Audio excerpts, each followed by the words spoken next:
I think it went great. I don't think I could ask more of the athletes who were involved, and particularly the All Ohio. Um, at this point in time, it still is considered a championship meet. Teams take it very seriously.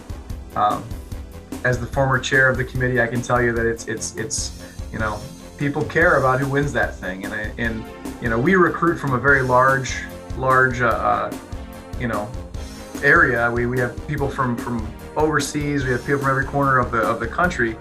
But in Ohio, all those D3 schools are kind of competing for the same kids regionally in Ohio, and so it makes it meaningful. They get in there and they fight for it. So I was really proud of our kids getting in there, and really just putting up great efforts across the board. I'm pretty sure that 90 some odd % of the competitors had season bests on the day. That's all you can ask, particularly at this point in the season.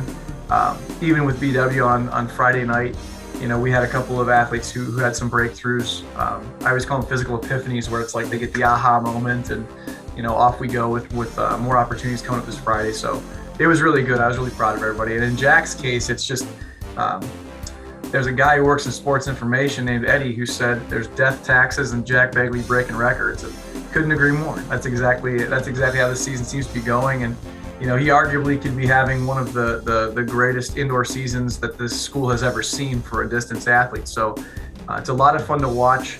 I think that he also has this power to kind of give everybody else in the program this sense of almost permission, to go for that kind of stuff. Because again, you look back, Sam Merriman set that 3K record, not too long ago. I think it was either 16 or 17, and then Trey reset it, and now we're resetting it again. And so it's like each one of those athletes, kind of opens everybody's eyes to, you want it bad enough, you put the time into it, and these things are attainable. And so I love that. I think that type of performance and work ethic and all those things come together on a day like Saturday, and it really has a gravity to it where everyone's paying attention and saying, man, why not me? Why am I not? I want to do this. And it puts the fire in there. So couldn't be happier with how it all went. Everyone is making pretty steady improvements every week. Coach says this a lot, but to sell out in every performance. And I think that we've been doing that. And so because of that, I think that everyone is just really excited for the opportunity this weekend to be at home with spectators, and to really sell out and make a final big push before UAAs. After the dual meet, it seems like our entire team just got that competitive attitude back after not having a season last year. So competing against CMU, it was a really good competition. Definitely going to be excited to see them again in 2 weeks. But as for last weekend, all Ohio's went really well. Jack Begley had an outstanding performance in the 3K. We had a lot of, not a lot, but we had a decent amount of podium finishes, a lot of top 8, a lot of scorers. He finished 3rd overall, really good. Going into this weekend, it's just pretty much going to be a tune-up for UAAs, which we're also hosting. So it'll be good to get that practice in at home, definitely.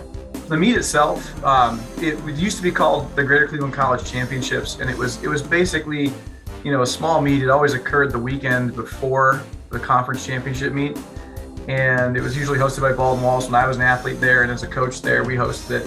And then somewhere in 2017 or 18, it lost interest and it died away. And so we had the opportunity to restart it, and we've got the buy-in from the local coaches to get back to doing it again. I think they realized once it was gone that there was some significant value to that meet as kind of a last chance qualifier for your conference meets and a tune-up for those who are already entered.